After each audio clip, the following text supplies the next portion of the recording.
Join us on Patreon to support our channel and the work we do to help people, animals and the planet. You'll get rewards like ebooks, one-on-one Skype calls and online coaching discounts. Hey guys, welcome back to another video. So we have a viewer question from a mother, which is, it was a bit heartbreaking to read this question. So here we go. Molly Hoisington says, I was wondering if you could give me some advice on how to help my daughter, she's 15 years old, when she tries to defend herself as a vegan to non-vegans. She has had so many adults, teachers, coaches and friends tease her about being vegan. It just infuriates me. She has tried so many times to educate and inform them as to why she is vegan and they laugh. It went as far as one of her coaches waving his chicken at her saying, yum yum, and another stuffing his mouth with steak saying, I'll kill the cow myself. When she has school activities that require them to bring food, I will send her with watermelon or vegan brownies, and the other kids joke with her and say, we don't want your vegan food. Wow, we can really, our hearts go out to you and your daughter here. Absolutely. Please, go.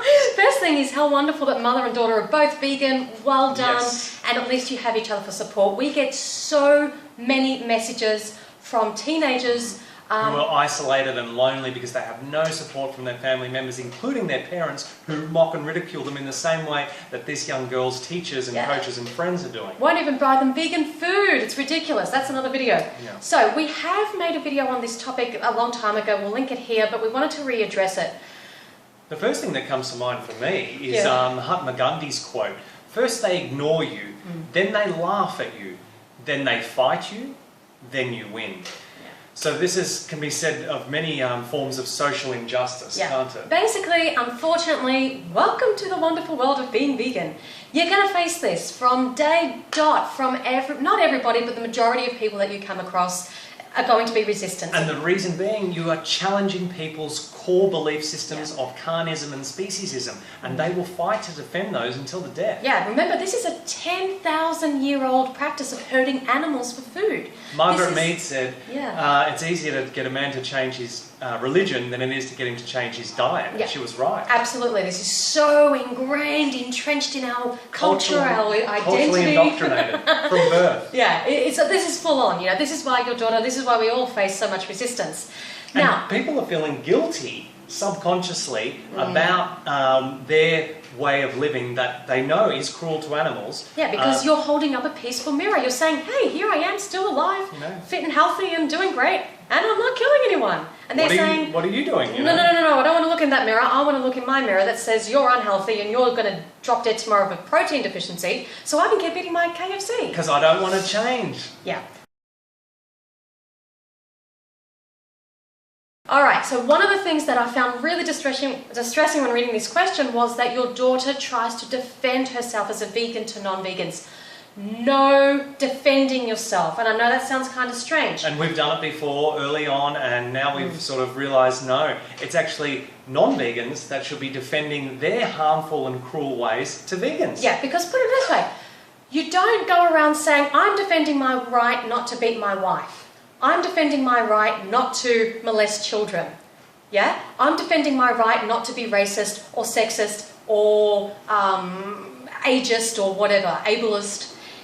This is again, you know, we've spoken about speciesism as in past videos. This is the only social justice issue where the peaceful people are trying to defend their peaceful actions to non-peaceful people. Does that make sense? Yeah. So we shouldn't be saying, hey, we're defending ourselves being vegan. It should be the other way around. And there are actually some vegans that won't even call themselves vegan because they don't agree with the label being attached to an action of non-violence. Because just like we don't have a word for, you know, a non-rapist or, you know, a non-racist. Yeah, it's always the perpetrator has the label. Racist. We're having a great day today, aren't we? So I hope that sort of makes sense. But in real life situation, yes, you're going to have people saying all these things to you. What do you do about it? First of all, if this is coming from the school, this is serious stuff. Absolutely. This is another form of discrimination. Again, just like all the other forms. Racism, sexism, heterosexism, ableism, ageism.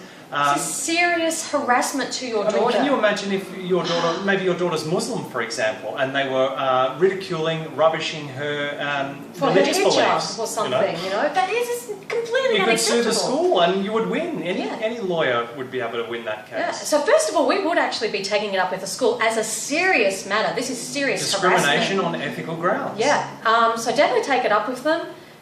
In terms of the coaches and... I would threaten them with legal action. Absolutely. If the coaches, if this, sports club or whatever you're part of is part of the school, same thing. If they're separate to the school, it doesn't matter. You should really take this up and be quite serious about it. What can she do? First of all, as we said, stop defending yourself. So you can turn the arguments back on people. Instead of, when people say, oh, well, where do you get this, where do you get that, and fire questions out at vegans, turn it around. Where do you get your protein from?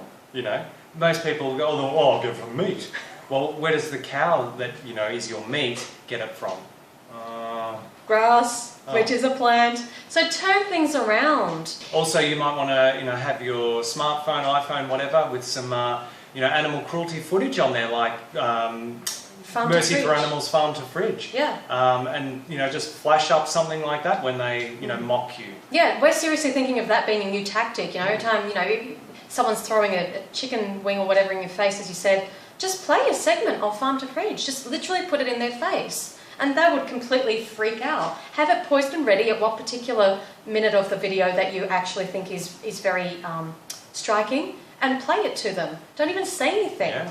And the other thing is, don't try so hard. You can throw in a little one-liner here and there. So someone's, oh, I'll kill the cow myself. Wonderful. Enjoy your heart disease. Wonderful. Cholesterol's coming. Wonderful. Diabetes is on its way. Be patient. Your cancer's around the corner. Enjoy your impotency. Just throw out little one-liners where you don't take things so much to heart, even though I know it kills us inside. It's really hard. But we don't always have to wear our hearts on our sleeves, and we can be quite witty and sarcastic and bitchy, or whatever you want to call it, throwing it back to people. Congratulations, I'm so happy you can kill that cow. You're going to really enjoy your heart disease. I can't wait till they cut your body up. Wonderful. Throw it back at them. You can be aggressive as a vegan, and we've mentioned this in previous videos. We don't have to be flaky hippies that, oh, it's all, I mean, let's give it back. Yeah, I mean, look at successful vegan activists who have converted, arguably more people to veganism. Many of them use, I don't want to say aggression, but they are controversial and they are confrontational. They're in your face. And that's because people, they need the slap in the face because they're in this meat, dairy and egg stupor that they've been culturally indoctrinated into since birth, and sometimes it needs someone to shake them up. Don't be afraid to throw something back, and just be prepared to sort of have to deal with this on and off for the rest of your life in a way, until the world goes vegan. You're always going to have someone. So it's about learning how to deal with it for you, is what we're saying. You can't change everyone out there. You're not going to. There's always going to be someone. It's how you take it, how you deal with it, and how you choose to give it back. So super interesting topic, guys. We'd love to hear from you now. Please write down in the comments below, what are your thoughts? What's your experience on this topic? Like, share and subscribe, and we will see you in the next video. Bye for now.